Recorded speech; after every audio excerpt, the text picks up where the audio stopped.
were to be handed, and there's some exceptions to this, Alex, you can answer honestly. If somebody were to hand you $1.2 million today, and that's not going to happen, so at least here. But if somebody were to hand you $1.2 million today, would you be going out there and looking for a home, or would you be looking for a condo? No, I mean, I would be looking for a condo because you want to, whenever you make any sort of investment, you want to buy where there's still more upside, right? Mhm. So as you were showing in the graph, I mean, the average price of high-rise condos relatively has stayed flat. So, and like personally from my own experience, right? Like I couldn't afford to buy a home, so I bought a 3-bedroom condo downtown. So there's going to be a lot of people like me who are in my age category that can't afford homes, and when they finally make that first property purchase, they're going to be moving to like 2 or 3 bedrooms downtown because that's the new reality of it. It really is. It's a great answer, and I think that sums up why. I mean, 15 to 34-years-olds, by the way, are a lot smarter than my generation. They really get this game. Actually, Alex is an avid investor. Is he? Yeah. Okay, because that was a little bit smarter than the average answer I expected, but yeah, that's a great response. But I mean, I think your generation will echo that sentiment that I don't care. I'm still gonna buy that high-rise product. That's adding to the squeeze in our inventory. The reason I'm showing you this is that flat line is no longer true. Okay, that flat line is no longer true, and there's reasons for it. I mean, the millennials are entering the market. The boomers are also, who are empty nesters, entering the market. That we have a continuing squeeze on the inventory of the condo market now. This graph took me literally 2.5 hours to make. So please embrace it, love it, look at it. These are all of the transactions. I went back to February of 2016, and that was a momentous period. That month was the first time, this is courtesy of the Toronto Real Estate Board, this red line represents detached home sales volume, not price, volume. The growth of the sales volume. The blue line represents the growth of the sales volume for condos in the 416. February 2016, first time that your condo sales growth outpaced your detached sales growth. And it didn't look back. Since February of 2016, condo sales growth has far surpassed detached sales growth. There have been 5 negative periods for the detached market in terms of sales volume. Yes, Irene? Does this include pre-construction as well? This does not include pre-construction, which would skew those numbers even further. This is just on the resale end of things. Is Tim okay? Right? Is Tim okay? And this is a staggering statistic, really, when you think about it. Our sales volume is for low-rise is completely dropped off the face of the earth. And that has led to this. Buy flat line, we've matched. Condo sales appreciation in the condo has matched. And we've just seen the tip of the iceberg, ladies and gentlemen. If you think right now, that's it, condos are unaffordable, we've hit the peak, you've just seen the beginning. And I'll tell you why further. This is a scary statistic. I just found this out at Ed's office actually last week, or 2 weeks ago. Let me explain. Your blue line here represents your single detached inventory in the GTA. This represents, the red line, your condo inventory in the GTA. Now for those of you not in real estate, let me explain what that means. These are a number of months. Okay? And this is obviously the year. What this basically says is that if I were to take our listing system and freeze it and tell everybody, that's it guys, no more sales for condos. And I said, no more sales for homes. We're going to take a break. So it is illegal now for you to sell your house. Hey, who knows? The Wayne government might actually. Anyway. Without getting into that. Let's say that happened. No more sales. This means in 3 weeks, we will be out completely of anything to sell. Homes or condos. Done. Done. Maybe it's those 106 foreign buyers. Okay, something to think about. Yes, ma'am. An agent sent me a text today, Brad Lamb had a launch of, I think it's Wellington House or something like How's that. Brad doing? Yeah.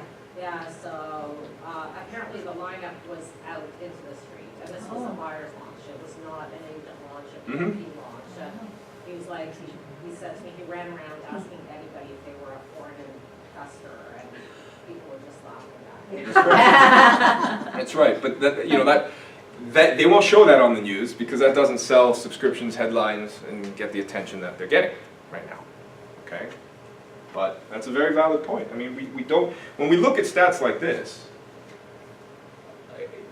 it's pretty mind-blowing that we don't understand at the government level how bad our inventory crisis is. And I showed you those population statistics that we have in this city. We all have to wake up and accept the fact, like it or not, we are a major global player now.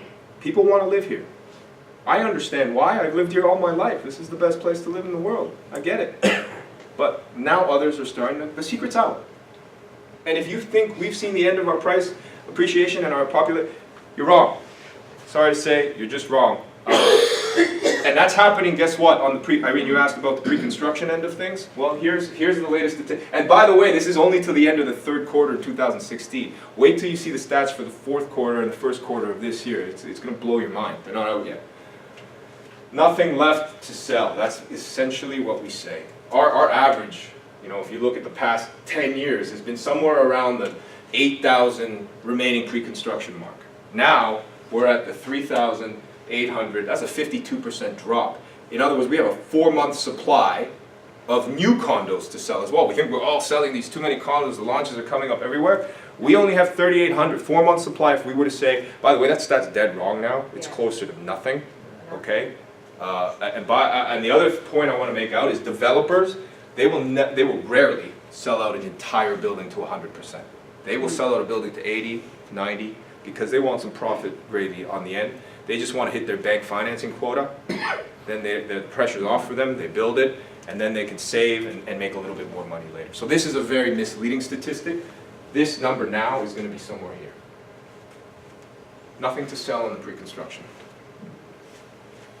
There is no evidence of overbuilding. This is from the CMHC. Are we? They tested the stress test of overbuilding, and they put the threshold up to the level, up top, and we're not even close. We are actually underbuilding at this point. Condo launches themselves are down as well. Mona, you mentioned that Brad Lamb launch. I can't think of really in the 416. Midtown, maybe the last one to launch. That was last month by Plaza Corp. Daniels just came out, Lighthouse. Waterfront. Yeah, Waterfront. That's this month. Midtown was March. What else? Artist Alley next month. What? Nobu maybe in June. Brad Lamb thinks that's gonna get canceled. I'm on camera. I shouldn't be saying some of the things.